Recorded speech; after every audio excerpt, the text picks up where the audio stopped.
இந்த மாதத்தின் கடந்த 24 நாட்களில் பதிவாகியுள்ள டெங்கு நோயாளர்களின் எண்ணிக்கை 25,530 ஆகும்.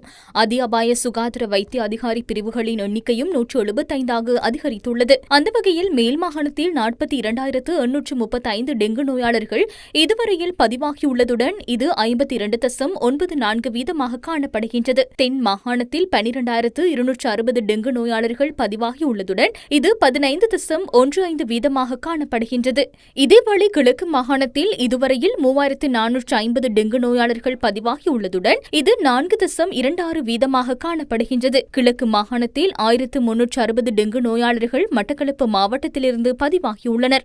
வடமாகாணத்தில் 1,177 டெங்கு நோயாளர்கள் பதிவாகியுள்ளதுடன் அது 1.45% காணப்படுகின்றது. வடமாகாணத்தில் யாழ்ப்பாணம் மாவட்டத்தில் இதுவரையில் 828 டெங்கு நோயாளர்கள் பதிவாகியுள்ளனர்.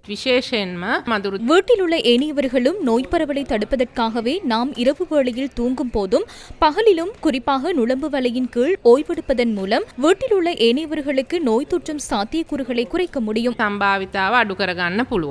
இதேவேளை குழந்தைகளுக்கு 24 மணித்தியாலங்களுக்கும் மேலாக காய்ச்சல் நீடித்தால் உடனடியாக வைத்திய ஆலோசனையை பெறுமாறு கொழும்பு சீமாட்டி ரிச்வே சிறுவர் வைத்தியசாலையின் பணிப்பாளர் டாக்டர் பிரதீப் ரத்னசேகர கேட்டுக் கொண்டுள்ளார்.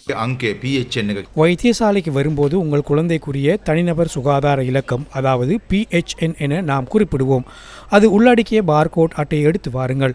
வைத்தியசாலைக்கு வரும்போது அளவு அட்டை, குழந்தை சுகாதார வளர்ச்சி பதிவு அதையும் கொண்டு வாருங்கள். அதனுடன் உங்கள் குழந்தைக்குரிய மருத்துவ குறிப்பு புத்தகங்கள் ஏதேனும் இருந்தால் அதனையும் கொண்டு வாருங்கள். நீண்ட காலமாக சிகிச்சை பெறும் குழந்தைகளிடம் உள்ள நோய் கண்டறிதல் ஆவணங்கள் தயவு செய்து குழந்தையை அழைத்து வரும்போது அவற்றை வைத்தியசாலைக்கு எடுத்து வாருங்கள். அதே போன்றே குழந்தையின் உணவு அல்லது மருந்துகளுக்கு ஒவ்வாமை இருப்பின் அது தொடர்பிலான பதிவுகள் இருந்தால் அவற்றையும் கொண்டு வாருங்கள்.